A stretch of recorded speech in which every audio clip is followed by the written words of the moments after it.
Good evening. Peace. How's everybody?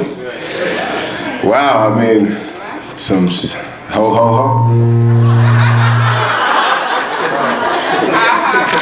Okay. Those are some hard acts to follow. Thank you, Julia.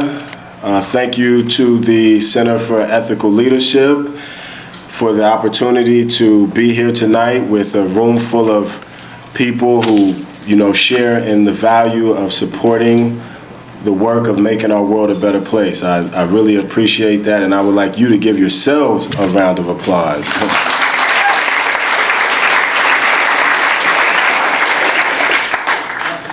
How many people changed clothes 3 times today? Right? Had an umbrella, you had shorts on, flip-flop, right? Those schizophrenic weather days for Seattle. So I was asked to, share some information or share stories. I mean, that was powerful, the power of stories. I really have been learning what that is and the power of that over the few years. I grew up with a consummate storyteller. I mean, he tells stories, sometimes the same story. I guess that's when you get up, but it's good. And I've been trying to learn to become a better storyteller as my father myself. So,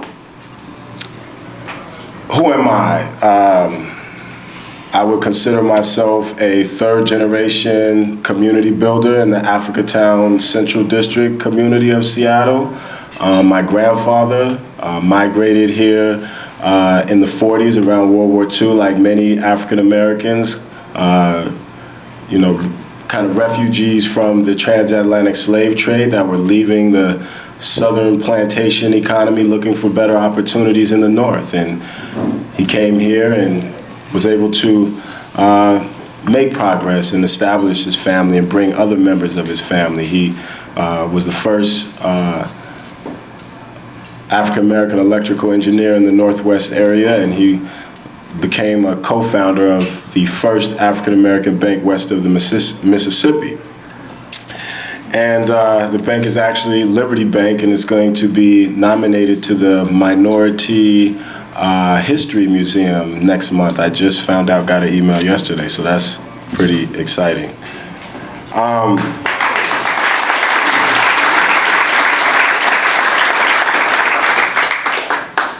I was born, my mother was from Grenada, West Indies, and she met my father while he was en route to Africa, to Ghana, West Africa, in London, and so that kind of, makes me a child of the African diaspora.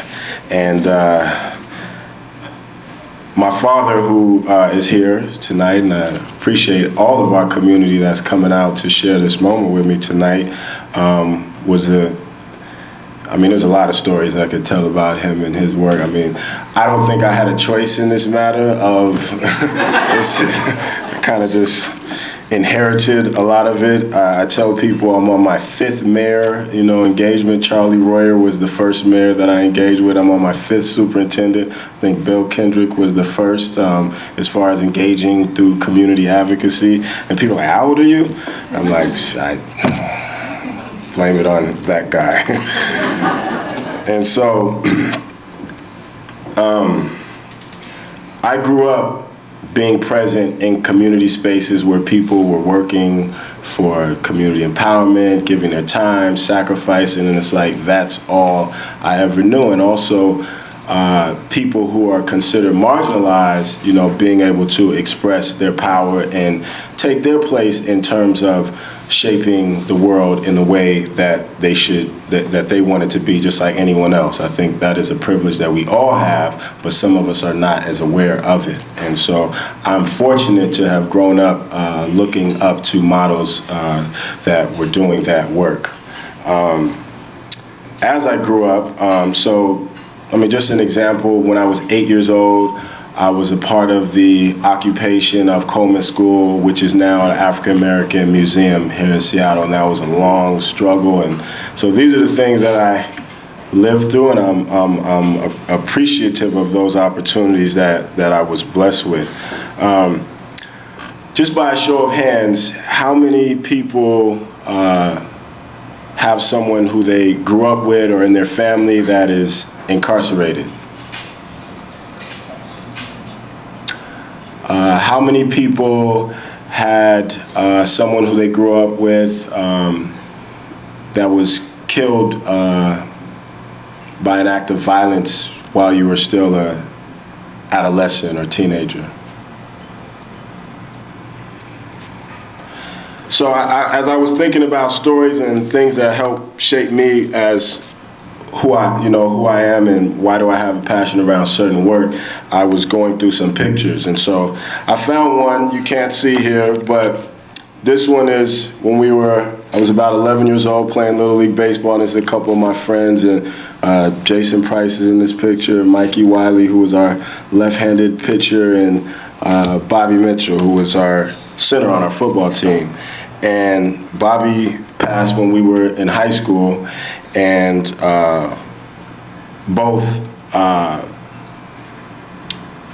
Jason is incarcerated now. I just talked to his father. He's doing a lot better, but has been in and out of the system throughout his life. And Mikey the same, and he's doing well now, and that's good to hear. But just thinking that this is not everyone's normal life, you know.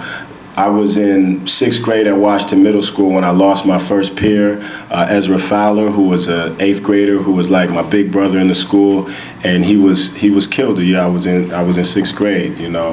And so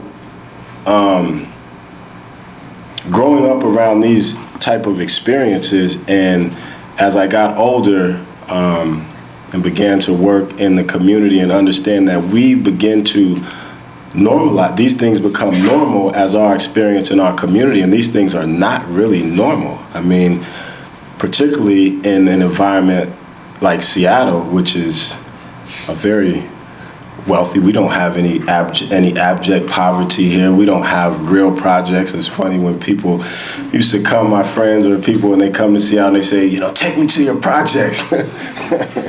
And we, you know, project meaning public housing development, and we take them and we show them like what Rainier Vista. They're like, huh? Right? And so it was just interesting that we still had these same problems in our community. And, you know, I graduated from Garfield High School. Was there a Bush table here? Okay, one guy, okay.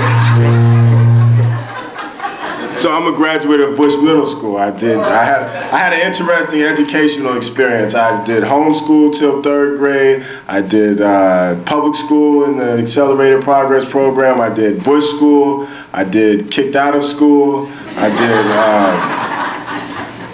did middle college, community college, trade school. And then I graduated from Garfield High School, and Bulldogs. There we go. Okay, so we got Bush Blazers and Garfield, but you see what you see the state champions, right? 2014.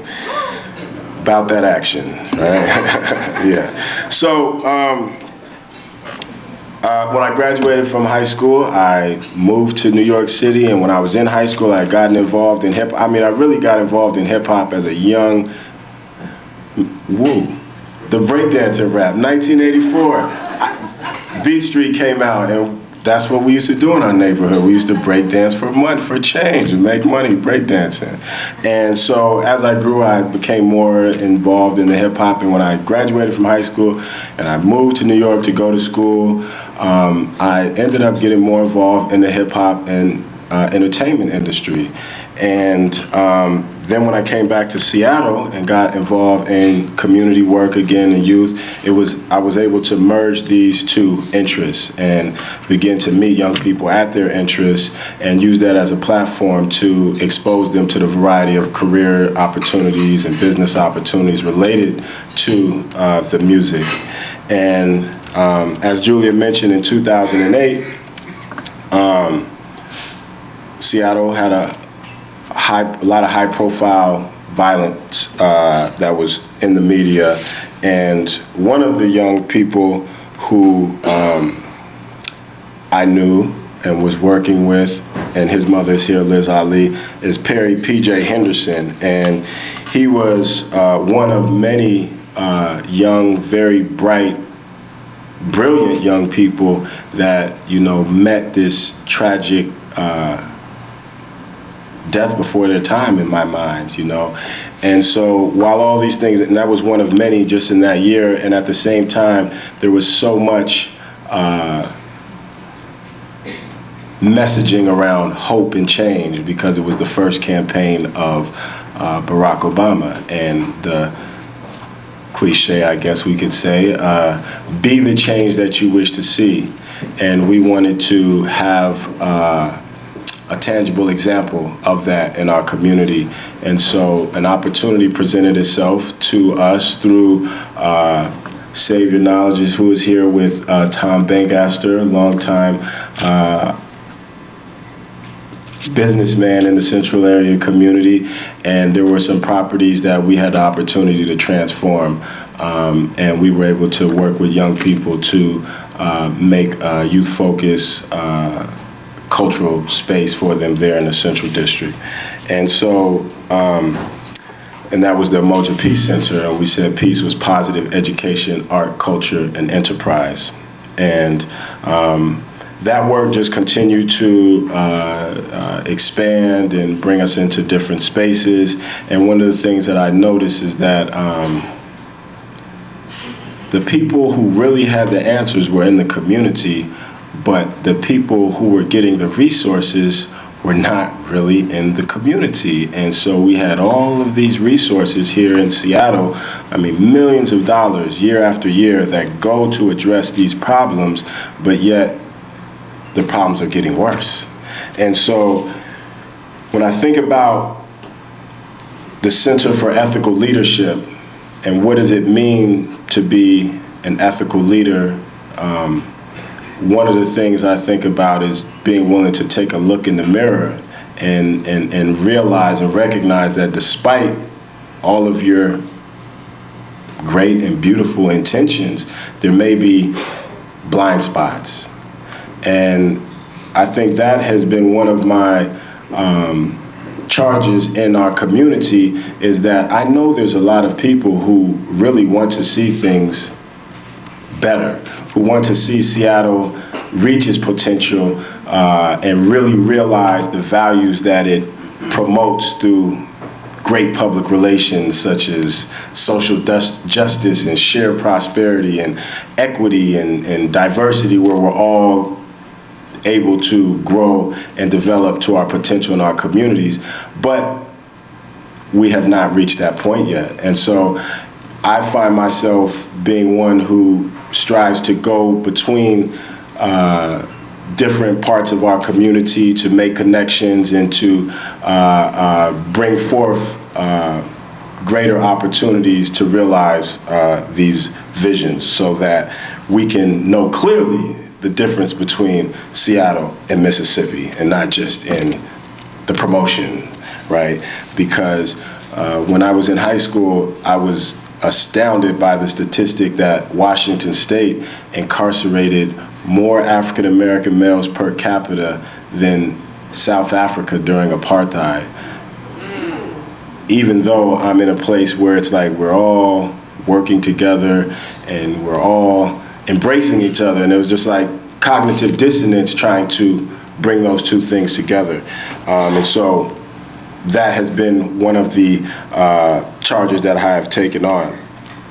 And when we look at the community that that I grew up in, being uprooted and people being displaced and not having a place in Seattle's future, I think that all of us that value everyone's contributions and everyone's presence and having a diverse social fabric should recognize the alarm and really understand that we have to have serious, intentional work to get us to the promised land. We are not there yet, but we do have a streetcar and we do have light rail now. So we have hope. Right? but we have work to do. And a couple principles that really come to me are inspiration, perspiration, and expiration, right? And my father, Umoja Garrett, that's, my foundation as far as a person who had me reading books like the Theosophical Societies as a man, at the feet of the master at like 9 years old. It's a great book if you haven't read it. And being exposed to the great legacy of people who really sacrificed. When you think about Harriet Tubman's and all the trips that she made after she had reached the promised land, going back and being exposed to, people like Frederick Douglass and Kwame Nkrumah. People see the K and they say, well, what is the K? I was named for Kwame Nkrumah, who was the first president after the emancipation of Ghana, and Marcus Garvey, and really feeling confident. The only problem is that some of the people that I looked up to didn't make it too far past 40. I'm 37 now, so I'm gonna need you guys to help me. Gotta watch my back, right? And as I got a little older and came into my teens and young adulthood, I was embraced by the community of the 5% Nation of Gods and Earths, who always lifted me up and told me that I could be as great as anyone that existed, and that all the power in the world exists, within us. All the things that we see around us, below us, and above us have their beginnings within us, and that we just have to tap into our internal power. And these men in the community, they didn't do it for accolades. They didn't do it for a paycheck. When we talk about ethical leadership, they did it just to make a difference in the lives of young people. And that really, those are the primary forces that have inspired me. And out of that, I've taken the lesson that the greatest thing that we can do is inspire someone else and inspire others, because none of us is greater than all of us. No one of us is greater than all of us. And we can't do it by ourselves. I don't care how brilliant you are, right? And so inspiration is the greatest thing that we can leave behind, because we're all going to expire. We all have an expiration date as far as in this form. But if we can align ourselves with powerful ideas and be a vessel for those ideas to reach other people, then we live on through that work, through that laughter, through, Bill Grace. He still lives on every time this event is happening and people come together. And perspiration, we have to be willing to sweat. We can't just think about it, read about it, talk about it. How many people break a sweat when they talk? Right? It's pretty easy. I mean, it doesn't require as much energy. But not only be willing to, get our hands dirty, but to be under pressure, to be uncomfortable. Because to change, to grow, it takes there's gonna be some pain. Sometimes you're gonna have to go through some hell to get to what's right. But if you love it enough, you can persevere through that. And I'd like to share a quick story that I like to share with young people, and it's about the butterfly and the caterpillar. And the caterpillar asks, how do you become a beautiful butterfly? And the answer was, you have to die to become a butterfly. The caterpillar must die to become the butterfly, but not die in the sense of, we'll never see you again, but we won't see you again in that form. And so, perspiration. We have to be willing to be uncomfortable, experience temporary pain to have long-term change. And 12 men, women in the house. 12s, are there 12s in the house? 12s are in the house. Right?